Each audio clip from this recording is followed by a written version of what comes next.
Hello, welcome to Gurukul's Cat 100 series, a series that's designed specifically to take you from your study room to the corporate boardroom. I am Prady Sharma and this is Verbal Mastery with Prady.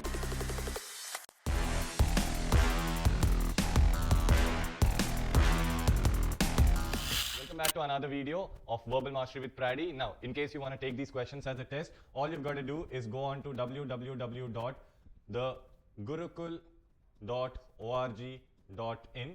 And over here, you'd find the login button, which would redirect you to our course. You can sign up to the 100 Days to Cat test series.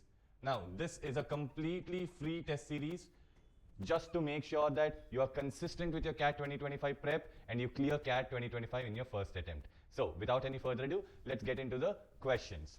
Now, this is your question number 1. Pause the video here, answer this question, then we'll move on to your second question. This is your question number 2. Pause the video here, answer these questions, then we'll move on to the third question. This is your question number 3. Pause the video here, answer this question, and then we'll move on to the fourth question. This is your question number 4. Pause the video here, answer this question, and then we'll move on to the last question for the day. This is your question number 5. Pause the video here, answer this question, and then we'll move on to the answer explanations for all of these questions. So, this is your first question. Now, this is a para completion type of question.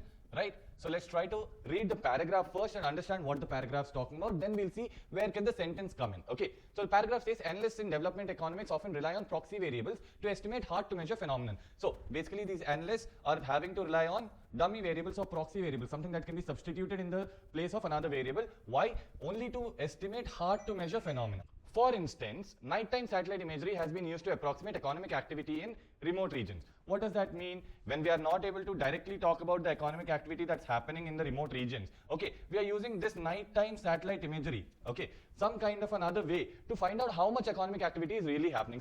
So far, over here, I see that in one, I might not be able to fit this because there is a good continuation from the first sentence to the second sentence. Now, after this, critics point out, however, that proxies can introduce their own distortions, especially when underlying conditions vary widely. That means when the conditions are extremely different, okay, then proxies can bring in their own distortions. But over here, till this point, we're just talking about definition, why we are using these proxies or, how these are helpful. Immediately over here, we come to a negative sense. So maybe 2 could give me a viable opening to place any of my sentences.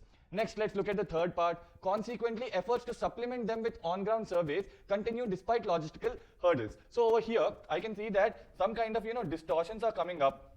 Yes, which is why there are efforts to supplement. That means keep additional things. Okay, them with on-ground surveys. So not only this, not only the proxies, but we'll also do on-ground surveys and all just to make sure that these distortions are going away. So over here between 3 and the sentence before and after, okay, I did not see too much of a gap, so I can remove this. So now I have 2 possible places where I might be able to put my sentence, which is 2 or 4. Now let me read the sentence. Yet, the reliability of these surrogate indicators. Now, what are these surrogate indicators? These surrogate indicators are nothing but our proxy, right? These are our proxy variables, right? So, these surrogate indicators must be questioned in context with limited data integrity. That means what? When we have extremely limited data in such context, we have to think of the reliability. So, clearly we can see that although something is good, okay, this conjunction yet is saying that something over here is good, but we are trying to question, so negative. Now, this is fitting perfectly when we are looking at the second blank. So, our correct answer will be A, option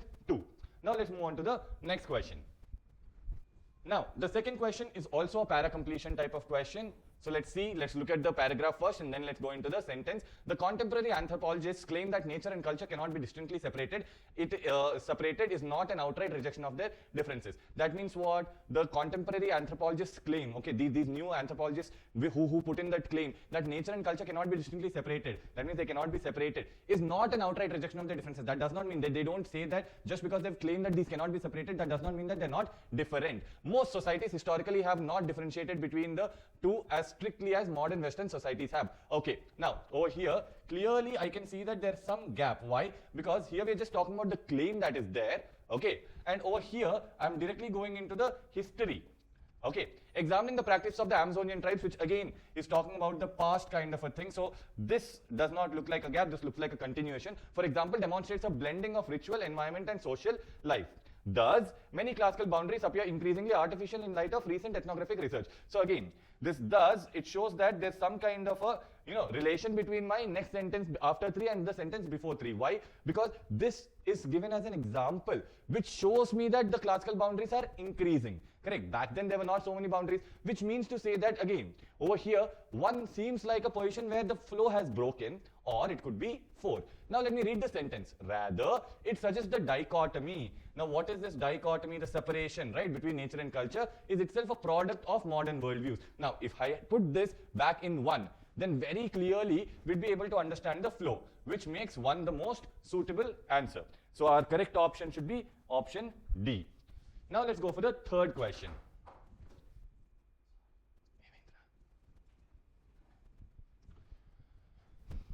Now the third question looks like a para jumble, right?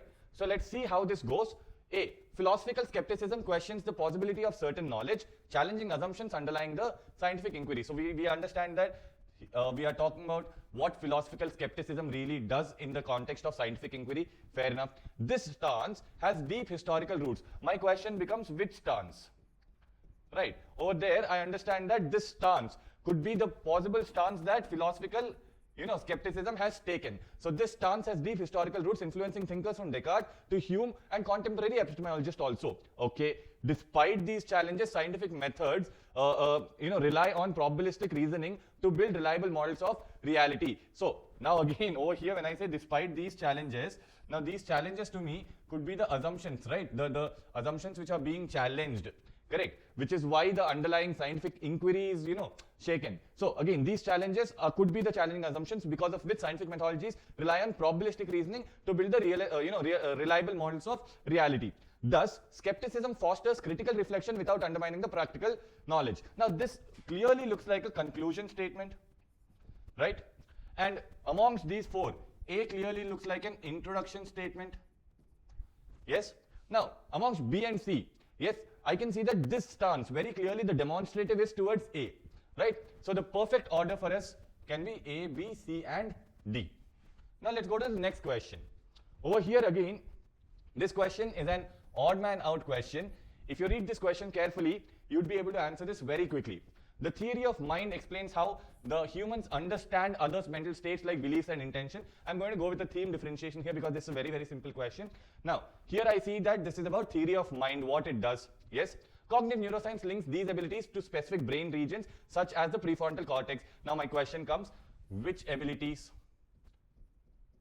Right, so let me keep this aside. This capability develops during early childhood and is essential for social interactions. Again, which capability? That could be a question that I ask. Yes, then I could probably link it to A, where I understand that the capability could be how humans understand others' mental states and beliefs. So A and C kind of look like they go together, but let's go to D. Economic models often rely on the assumption of rational actors. Again, here people are talking about economic models and all. Nowhere so far in ABC have I spoken about economic models. We are still speaking about the psychological or the theory of mind kind of a thing in A, B and C. Now let's look at E. Various experiments track the development of the theory of mind, okay, through false belief tasks. Now, to be very honest, there are 4 sentences which talk to me about the theory of mind, and there's 1 sentence which talks to me about the economic models. So clearly, 4 should be my correct answer for the odd man out. But if I were to ask myself, what would be a good, para jumble, what would be a good continuation, coherent paragraph if I remove this, then the answer I would come up with should be somewhat like A, C, E, and then B. Okay, now let's quickly go to the last question of this day. Now this again is a para jumble type of a question. So let's read through the 5 sentences and try to understand what's happening. Urbanization concentrates populations, offering economics of scale, but also exacerbating social inequalities and environmental challenges. That means what? Yes, great. Urbanization, which has a lot of, which is bringing populations together, is giving me good economics, good, value propositions when scale is increasing, but that's also increasing social inequalities and environmental challenges. Now, efficient public transportation and green infrastructure are essential to mitigate these issues. Which issues? Now see, when he says mitigate these issues, clearly the issues he's talking about are these so far. Unless some very prominent issues come up later, these issues will be referring to social inequalities and environmental challenges. So clearly I have an A-B link so far. Yes. Moreover, participatory planning process can ensure that diverse community needs are addressed. So this diverse community needs could address the social inequalities. Yes, whereas this green infrastructure and all issues can talk about environmental challenges. So here, any of these could come first, but because I have moreover here, this moreover is adding up to the B statements. So far I have an A, B ceiling. Now the only thing is, A definitely looks like an introduction. If D looks like a conclusion, then definitely it will be ABCD. Otherwise, it will be DABC, right? So D, cities that embrace sustainable development principles are better positioned to thrive in the long term. Now, he's talking about urbanization. So this whole ParaJumble is a problem to solution type of ParaJumble. So clearly D should be my last statement, and the correct answer will be A, B, C, and D. Now, if you watched the video till here, please make sure that you hit that like button. It motivates us to keep bringing videos like this for you every single day. Share this with one of your friends who's studying for CAT 2025 and does not have enough resources. This could help him to prepare for free. And subscribe to our channel, because we are going to bring many more new videos like this every single day, and you definitely not want to miss out on them. I'll see you in the next video. Hope you enjoyed learning from today's session. This series is designed to help you with your CAT preparation and practice daily. We are with you in this journey. To watch the next video, click here. And to watch Gurukul's CAT 100 series, study room to boardroom, the entire playlist, click here. If you learned from today's session, like, share, and subscribe.